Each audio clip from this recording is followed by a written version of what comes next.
Guys, আজ আমি চলে এসেছি মেলাতে। আমাদের এখানে হচ্ছে মুক্তাচণ্ডী মেলার মেলায় ঢোকার পরে মাথায় এলো ফুড চ্যালেঞ্জ করবো। তো এখানে নিয়ে নিয়েছি 50 টাকা, মাত্র 50 টাকার মধ্যে কিন্তু আজকে ফুড চ্যালেঞ্জটা করতে চলেছি। তো প্রথমেই চলে গেলাম ঘুগনির দোকানে, যেটা 15 টাকা প্লেট বলছিল। বাট রিকোয়েস্ট করার পর কোয়ান্টিটি কমিয়ে কিন্তু আমাকে দেওয়া হয়েছে, বাট খুবই বাজে খেতে। 10 আউট অফ 7 দেবো।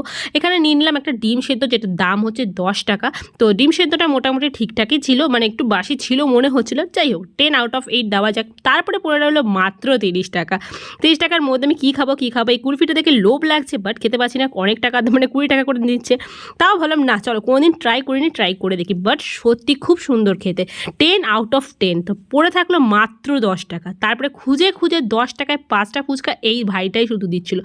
মন না ভরুক, চ্যালেঞ্জটা তুই জিততে হবে, তার জন্য 10 টাকার ফুচকাতেই কাঁচা নিলাম। তারপরে তো কিছু খেতে হবে, মিষ্টি মুখ করতে হবে। জিলিপিগুলো ডাকছিল, কিন্তু পয়সা নেই তো জিলিপি কেনা, তার জন্য আমি গাঠিয়াটা চেয়ে খেয়ে নিলাম। এরকম টাইপের ফুড ব্লগ দেখতে হলে বেশি বেশি করে কমেন্টস করতে হবে। যাচ্ছ কোথায়, চ্যানেলকে সাবস্ক্রাইব করে দাও। তো চলো এখনকার মতো টাটা।